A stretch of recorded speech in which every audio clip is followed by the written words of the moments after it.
Le chauffeur entendait la fille du milliardaire pleurer chaque nuit. Une nuit, il s'est rendu dans la chambre de l'enfant et a été indigné par ce que son père lui faisait. Dans le luxueux manoir des Lancaster, Joao, un chauffeur humble, trouve du réconfort dans une amitié inattendue avec Elena, l'épouse bienveillante d'un homme d'affaires souvent absent. Mais lorsque des secrets sombres et des tensions familiales éclatent au grand jour, il est contraint de protéger ce qui est le plus précieux. Des conflits, des sacrifices et la quête d'un refuge se déroulent.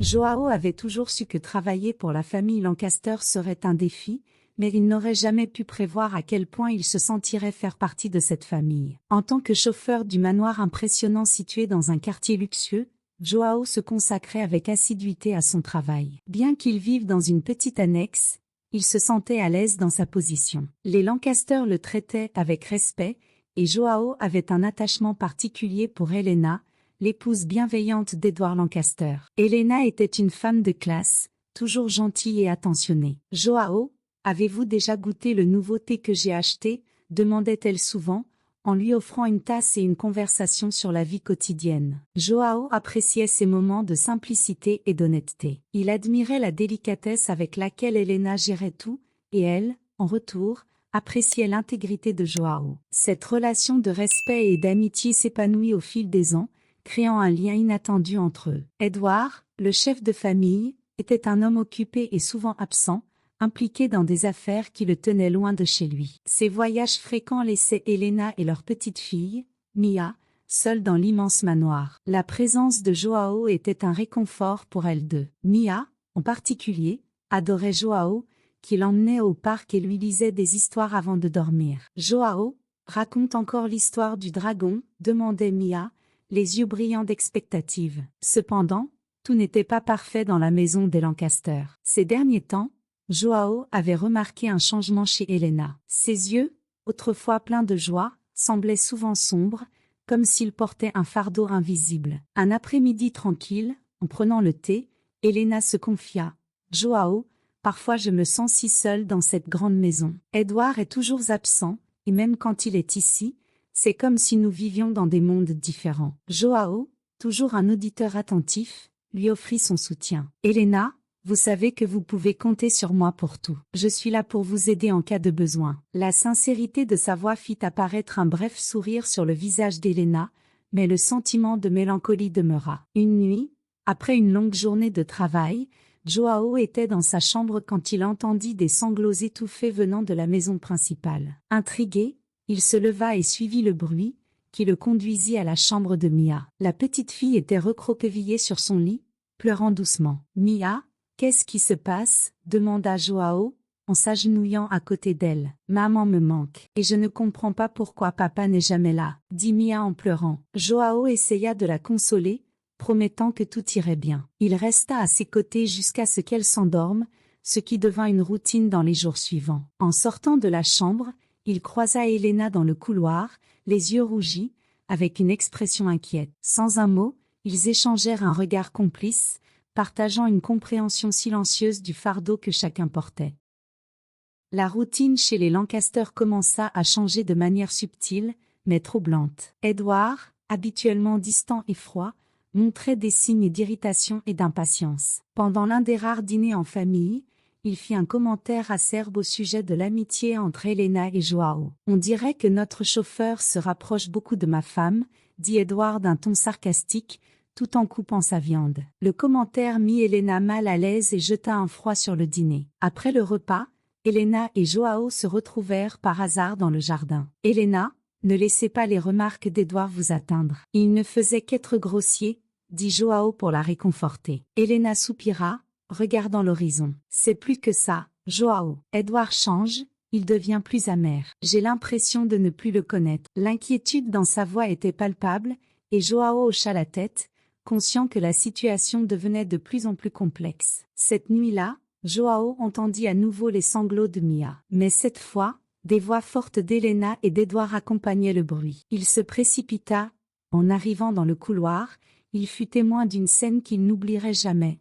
Edward, le visage déformé par la colère, disputait violemment Elena. Ses paroles étaient dures et accusatrices, tandis qu'Elena tentait, en vain, de se défendre. Tu crois que tu peux me tromper? Je sais ce que toi et ce chauffeur êtes en train de faire, cria Edward, accusant Helena injustement. Soudain, dans un accès de rage, Edward leva la main et gifla Helena. Le claquement résonna dans le couloir, et Helena recula, portant la main à son visage, les yeux écarquillés de choc et de douleur. Joao, sans réfléchir, courut vers eux et se plaça entre le couple. « Arrête ça, Edward, c'est inacceptable !» s'exclama Joao, en défiant Edward du regard. Edward, peut-être surpris par l'intervention de Joao, hésita un moment avant de reculer. « Tu es viré, Joao, et si je te revois près de ma famille, tu le regretteras, » grogna-t-il avant de quitter la pièce, en marmonnant des insultes. Joao, essayant de maîtriser sa colère et son inquiétude, se tourna vers Helena, visiblement secouée. Il l'emmena à la cuisine où elle s'assit, encore sous le choc. « Tout ira bien, Helena. Je suis là, » lui dit Joao, tenant fermement sa main. Après quelques minutes, Helena se mit à pleurer, des larmes silencieuses coulant sur son visage. Joao resta à ses côtés, ressentant une profonde tristesse et colère pour ce qu'il venait de voir. Il savait que la situation était grave et qu'il ne pouvait pas simplement ignorer ce qui venait de se passer. « Il faut qu'on trouve une solution à ça, » dit Joao, déterminé. Helena hocha la tête, encore sous le choc de ce qui venait de se produire. Les jours suivants furent tendus. Helena était visiblement dévastée, tandis qu'Edward continuait d'agir comme si de rien n'était. La maison, autrefois pleine de rire et de joie, était désormais un endroit de silence oppressant et de peur constante. Joao savait que la situation devenait insoutenable et qu'une crise majeure était sur le point de survenir. Le jour suivant, l'incident commença de manière étrange. Helena était absente, et Joao ressentit un frisson d'inquiétude. Il la chercha dans toute la maison, mais il n'y avait aucun signe d'elle. En trouvant Mia assise sur le sol de sa chambre, le regard fixé dans le vide, Joao sut que quelque chose n'allait pas. « Mia, as-tu vu ta mère ?» demanda-t-il, essayant de ne pas laisser transparaître la panique dans sa voix. Mia, avec un regard perdu, répondit « Elle est partie tôt ce matin », sans dire où elle allait. La réponse laissa Joao encore plus préoccupé. Lorsqu'Edward rentra du travail, son indifférence face à la disparition d'Helena ne fit qu'amplifier les craintes de Joao. « Helena a dû partir pour un moment », dit Edward froidement, sans donner plus d'explications. Joao savait qu'il y avait plus derrière cette réponse évasive. La situation empira lorsque Mia se mit à pleurer plus fréquemment la nuit. Joao, toujours vigilant, la trouvait sanglotant doucement, se demandant pourquoi sa mère n'était pas là. « Je veux juste que maman revienne »,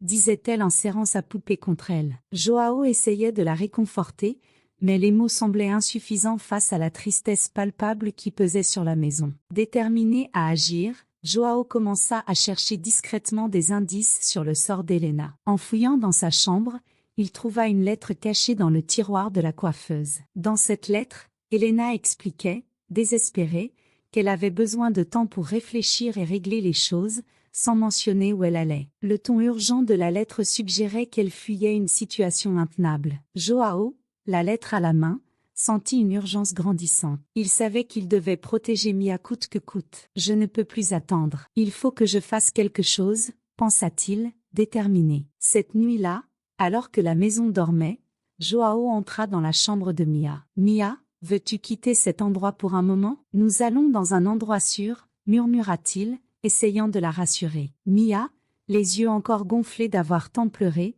acquiesça simplement. « D'accord, oncle Joao, » dit-elle, avec une confiance enfantine qui toucha profondément Joao. Il la prit dans ses bras et sortit silencieusement de la chambre. Ils traversèrent le jardin sombre et montèrent dans la voiture de Joao. Alors qu'il roulait dans les rues désertes, il ressentit un mélange de peur et de détermination. Il savait qu'il franchissait une ligne dangereuse, mais son désir de protéger Mia était plus fort que tout. Ils s'arrêtèrent dans une petite ville des environs, où Joao trouva une modeste auberge. « Une chambre pour la nuit, s'il vous plaît », dit-il au réceptionniste, essayant de rester calme. Pendant que Mia se reposait, Joao appela Roberto, un vieil ami et avocat à la retraite. « Roberto, je suis dans le pétrin. J'ai besoin de ton aide, » dit-il, en expliquant la situation. Roberto, après avoir entendu toute l'histoire, ne tarda pas à conseiller Joao. « Va à la police, Joao, explique tout. C'est la seule façon de protéger Mia et d'éviter que tu sois vu comme un criminel. » Joao savait que le conseil de Roberto était sage, mais l'idée de faire face à la police l'effrayait. Pourtant, il savait qu'il devait faire ce qui était juste. Avant de suivre ce conseil, Joao décida de parler à Mia. « Mia, nous allons devoir parler à la police. Je vais tout expliquer et m'assurer que tu sois en sécurité, » dit-il, essayant d'être aussi clair que possible. Mia, bien que terrifiée, faisait confiance à Joao. « Je suis avec toi, oncle Joao. Je veux juste que maman aille bien, » répondit-elle, en serrant fort sa main. Pendant ce temps, Edouard réalisa la disparition de Mia et de Joao, et entra dans une panique. Il appela la police, signalant la disparition des deux. Les autorités commencèrent rapidement une recherche, inquiètes pour le bien-être de Mia. Joao, conscient de la situation, se dirigea vers le commissariat le plus proche, sachant que cela serait la bataille la plus difficile de sa vie.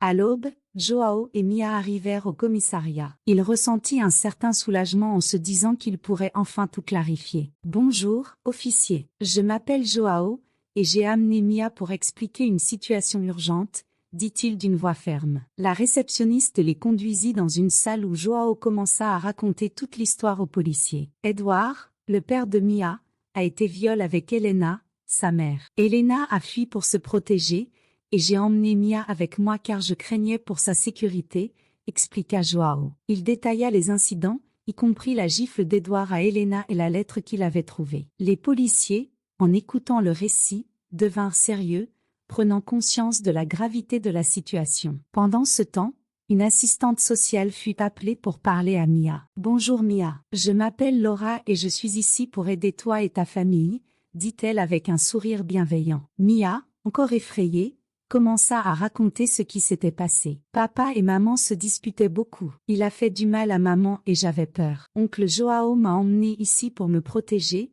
dit-elle, les larmes aux yeux. Pendant qu'ils attendaient la suite des événements, Elena arriva au commissariat, accompagnée de Roberto. Elle semblait épuisée, mais soulagée de voir Joao et Mia. « Elena, tu vas bien ?» demanda Joao, inquiet. Elle hocha la tête, encore essoufflée. « Je vais mieux maintenant, grâce à toi, Joao. Merci d'avoir protégé ma fille, » dit-elle, avec une gratitude évidente dans la voix. Edouard fut également convoqué pour témoigner. En arrivant, il tenta de garder son calme habituel, mais l'étau se resserrait. « Ces accusations sont ridicules. Joao essaie de m'incriminer, » prétendit Edouard, avec arrogance. Cependant, les témoignages d'Elena et de Mia, ainsi que les preuves, montrèrent clairement qu'il mentait. « Monsieur Lancaster, nous avons suffisamment de témoignages et de preuves pour procéder à une enquête formelle, » dit le détective en charge. Edouard, réalisant qu'il était acculé, tenta de protester,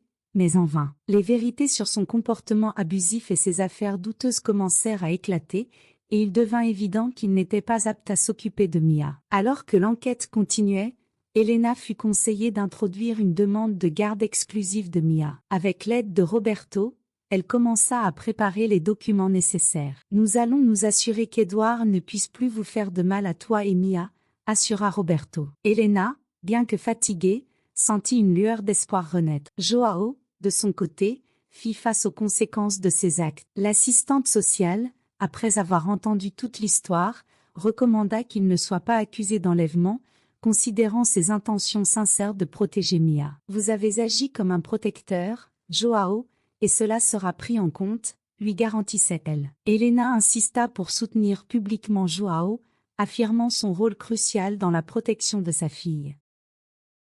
Avec l'avancement de l'enquête, Edouard fut écarté de toutes les responsabilités parentales. Les autorités déterminèrent qu'il n'était pas apte à s'occuper de Mia, et Elena obtint la garde exclusive de sa fille. Avec le soutien de Roberto, Elena veilla également à ce que Joao soit libéré de toutes les accusations, reconnaissant publiquement le sacrifice qu'il avait fait pour protéger Mia. « Joao, je ne pourrai jamais assez te remercier pour tout ce que tu as fait pour nous, » dit Elena en serrant les mains de Joao. « Tu es bien plus qu'un ami, tu fais partie de notre famille. » Joao, ému, répondit, « Je serai toujours là pour vous, Elena. Vous êtes ma famille maintenant. » Edouard, en revanche, faisait face à une tempête légale et personnelle. Avec les accusations de violence et la révélation de ses affaires frauduleuses, il vit sa vie s'effondrer. Sans ressources, après la découverte que tous les biens de la famille étaient au nom d'Elena, Édouard fut contraint de faire face aux conséquences de ses actes. La haute société,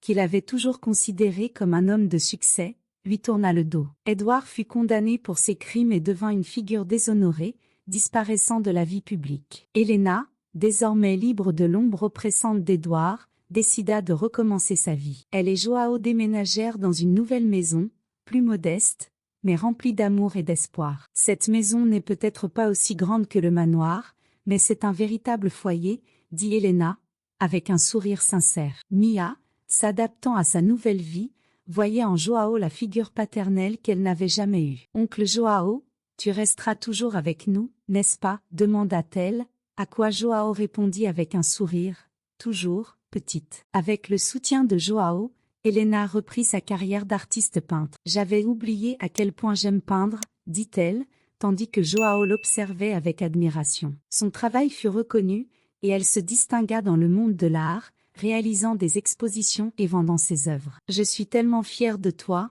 Helena, » dit Joao lors d'une de ses expositions. « Tu es incroyable. » Helena, émue, le remercia d'un baiser affectueux. Avec le temps, la nouvelle vie d'Helena, Joao et Mia prospéra. Ils se marièrent lors d'une cérémonie intime, entourés d'amis et de membres de la famille qui les avaient soutenus pendant les moments difficiles. « Aujourd'hui, nous commençons un nouveau voyage en tant que véritable famille, » dit Joao pendant la cérémonie. « Ensemble, nous avons surmonté les tempêtes et maintenant, nous allons profiter des jours ensoleillés. » Mia, grandissant dans un environnement rempli d'amour et de soutien, devint une jeune fille confiante et heureuse. « Papa Joao, je peux t'aider avec le jardin ?» demanda-t-elle un jour, recevant un sourire plein de fierté de Joao. « Bien sûr, ma chérie, faisons-le ensemble. » Pour Mia, Joao était bien plus qu'un beau-père, il était le père qu'elle avait toujours souhaité. Helena, désormais une artiste reconnue, continua de prospérer. Elle devint une figure influente dans le monde de l'art, non seulement pour son talent, mais aussi pour son histoire de résilience et de dépassement. « L'art est ma façon d'exprimer tout ce que j'ai traversé et comment je l'ai surmonté, » dit-elle lors d'une interview. Joao, de son côté, trouva satisfaction à aider à gérer la carrière d'Helena et à s'occuper de la famille. « Notre plus grand trésor, c'est l'amour que nous partageons, » dit-il, fier de la famille qu'ils avaient construite. Quant à Édouard, il fut oublié. Sa chute fut rapide et silencieuse, et il finit par purger sa peine pour ses crimes. Pour Helena, Joao et Mia, il n'était plus qu'une ombre lointaine d'un passé qu'ils avaient laissé derrière eux. La vie simple et heureuse que cette nouvelle famille avait construite fut marquée par des moments de joie et d'apprentissage. Ils chérissaient les petites choses, comme un dîner en famille ou une promenade au parc. « Nous avons traversé beaucoup d'épreuves, mais maintenant, nous sommes en paix, » réfléchit Helena. « Et cette paix, c'est ce qui compte le plus. »